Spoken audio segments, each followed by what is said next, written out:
Salut à tous et bienvenue pour cette nouvelle vidéo. Aujourd'hui je vous retrouve pour vous parler un petit peu de matériel.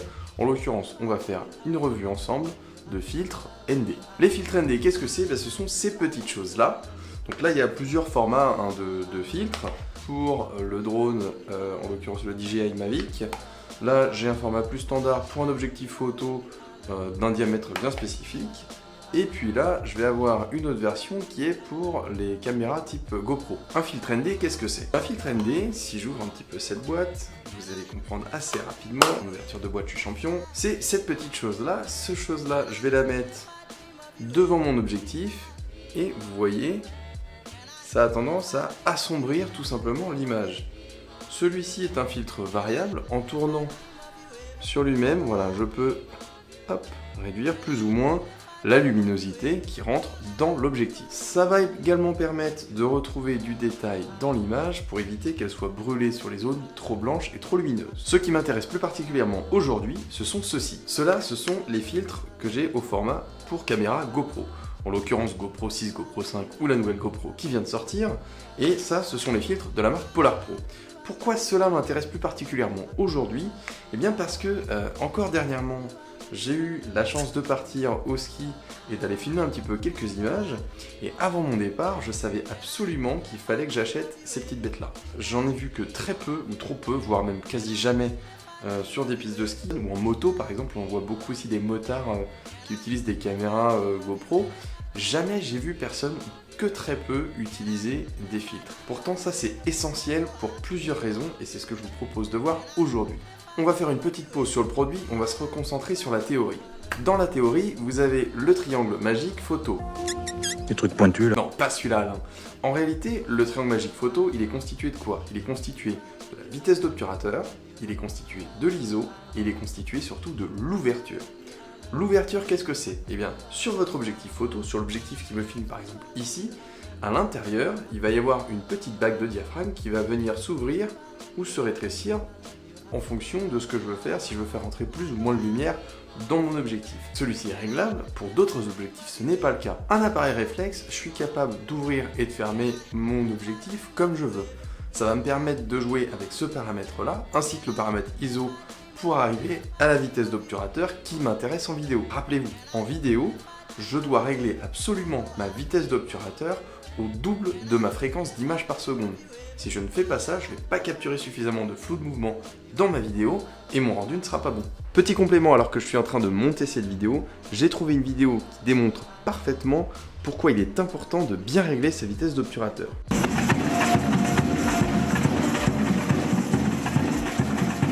Effectivement, l'œil expert voit assez rapidement que le froufrou au niveau des hanches n'est pas du tout bon en termes de flou de mouvement.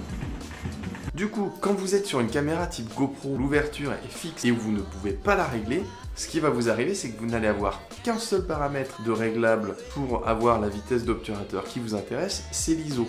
L'ISO, ça va vous permettre, en le montant, de générer une lumière artificielle.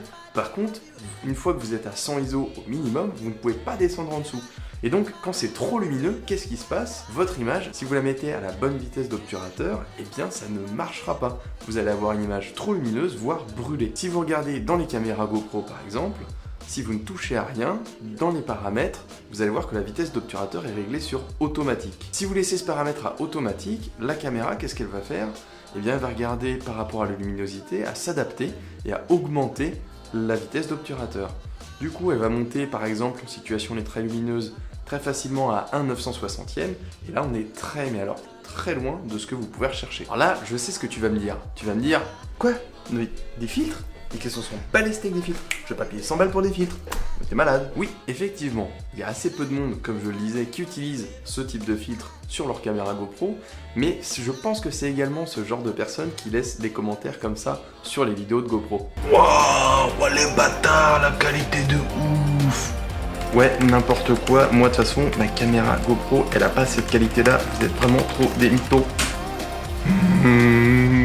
Bon non, je rentrerai pas non plus dans ce débat. Comme je vous le disais, les filtres ND, on les utilise en situation lumineuse. Et quoi de mieux pour tester ça que de vous emmener à la montagne, vu que c'est la situation la plus lumineuse que vous allez pouvoir rencontrer. Petite information complémentaire, on est en plein mois d'avril, il est quelque chose comme 18 h, donc c'est la fin de journée, le soleil se couche, donc il y a moins de luminosité que d'habitude. En pleine journée, on s'en prend vraiment plein la tête. Quoi de plus rigolo pour parler de filtres ND qui sont censés vous protéger contre la lumière du soleil que d'aller à la plagne soleil.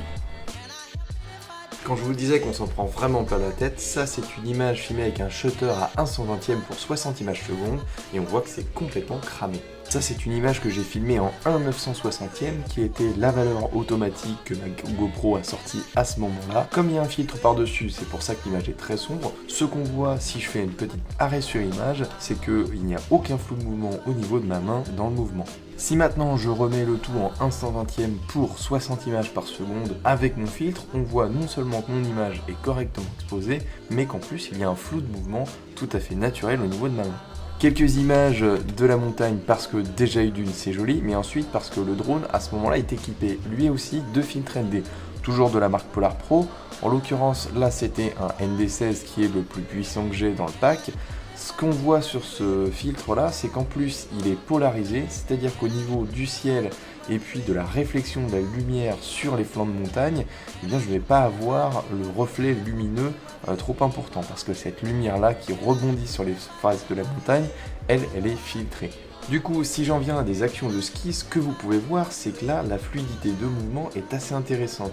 Si vous regardez par exemple sur la neige qui se situe vraiment devant l'objectif jusqu'au niveau du skieur, ou sur les pots d'eau sur les côtés, eh ben, on voit clairement qu'il y a un flou de mouvement suffisamment intéressant et qui rend l'image beaucoup plus facile à regarder.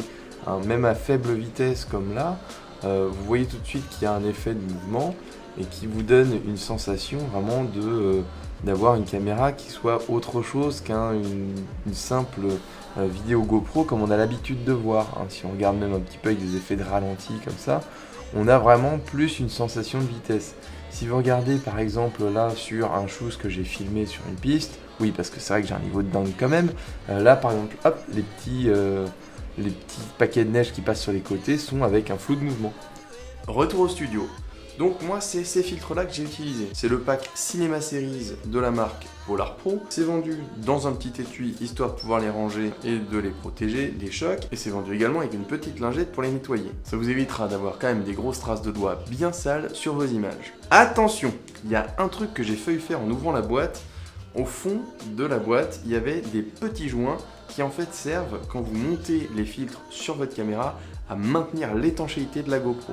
Sinon, je vous invite donc à lire la notice avant de faire des bêtises. Prenons un des petits filtres et regardons-le plus en détail. C'est de l'acier anodisé, c'est très léger, ça ne perturbera pas, je dirais, le poids de la caméra. Alors, pour une GoPro, ça va encore, quand elle est montée sur nacelle, c'est vraiment ridicule. Par contre, sur les nacelles de vos drones, je vous recommande vraiment de faire très attention au poids des filtres, parce que le moindre petit gramme en plus peut être dramatique dans l'utilisation d'une nacelle stabilisée. Donc ceux-là sont faits avec du verre de qualité supérieure, ça vient du Japon, on n'a pas vraiment grand chose à redire sur la qualité. Le système pour permettre la fixation est assez simple, vous le tournez sur l'objectif de la GoPro et c'est fixé, ça ne bougera plus. Ça bougera même vraiment plus parce que franchement en réalité c'est galère à mettre. Les premières fois j'ai limite eu peur de le mettre parce qu'il faut vraiment appuyer comme un taré sur la caméra. Démonstration. Alors j'ai ici ma caméra GoPro, ce que je vais commencer par faire c'est enlever cette partie là. Pour ça je tourne dans le sens inverse des aiguilles d'une montre et ça s'en va assez facilement. La première fois il faudra peut-être assister un tout petit peu mais ça part facilement. Je prends ensuite le fameux petit joint qu'il ne faut surtout pas jeter à la poubelle et je viens le positionner tout simplement au niveau du contour de l'objectif de la GoPro comme ceci. Là pour le coup ça se met assez bien, c'est facile, c'est pas compliqué. Ensuite je choisis un filtre en fonction de sa valeur et je dois venir le mettre en tournant dans le sens des aiguilles d'une montre sur la façade avant. Le problème c'est que le petit joint il est un tout petit peu trop épais je trouve et du coup ça gêne pour la position du mouvement et là limite si j'essaye je pense que j'y arriverai pas. On va tester ça tout de suite. Donc là j'appuie vraiment fort dessus, ça veut pas. Je pense qu'on sent sur mon expression de visage que je suis en train de galérer sa race. Non, vraiment, putain. Je vais arriver, hein. Ouais, alors ce que je propose, c'est pendant que je fais ça, vous avez qu'à faire autre chose. Je sais pas, il y a peut-être une vidéo de PewDiePie à regarder ou un truc comme ça. Ah, bordel. Ah si, ça y est. Ouh, enfin. Donc là, j'ai vraiment dû appuyer fort, mais ça y est, c'est mis, c'est en place. C'est exactement de la même taille que le petit cache original, hein. Si je regarde en termes de... Si je regarde, je les mets côte-côte, c'est vraiment la même chose, c'est la même taille, et l'épaisseur est identique. Ça veut dire que si vous avez un caisson étanche, par exemple, pour aller à plus de 10 mètres, ou tout autre accessoire, où la taille de la GoPro est nécessairement identique à l'original, ça vous gênera pas. Et ça, c'est clairement, mais alors clairement, pas les filtres les moins chers du marché. Le pack de 3 filtres en ND 8, 16 et 32 est vendu à peu près 100 €. 100 balles pour 3 filtres GoPro qui sont gros comme ça, franchement, c'est pas donné. À côté de ça, il y a des packs qui existent à 30 balles pour les clipsables, ou alors une cinquantaine d'euros en sous-marque. La problématique, c'est quoi? C'est que typiquement, quand vous filmez déjà avec une caméra comme ça, vous voulez vraiment pas en plus foutre un verre d'une qualité moyenne devant et venir complètement niquer l'image. Ça n'a aucun intérêt. De toute manière, quand t'as acheté une Hero 6 et que t'as claqué 500 balles pour te la procurer au début, t'es vraiment plus forcément à ça près. Ouais, allô, c'est KLM? Oui, bonjour, c'est pour un crédit, c'est pour acheter une GoPro, s'il vous plaît. Donc moi, je vous recommande vraiment d'acheter ça quand vous voulez budgéter un petit peu de matériel en vidéo notamment, que ce soit des objectifs, que ce soit des appareils photo, des drones, etc. Pensez, s'il vous plaît, à acheter des filtres. S'il vous plaît.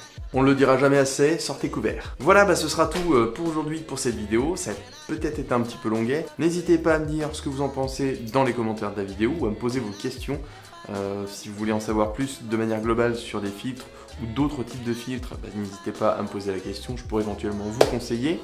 Faites péter les pouces bleus pour augmenter mon capital célébrité. Je vous fais plein de gros bisous à tous et puis je vous dis à bientôt pour une prochaine vidéo. Allez, salut!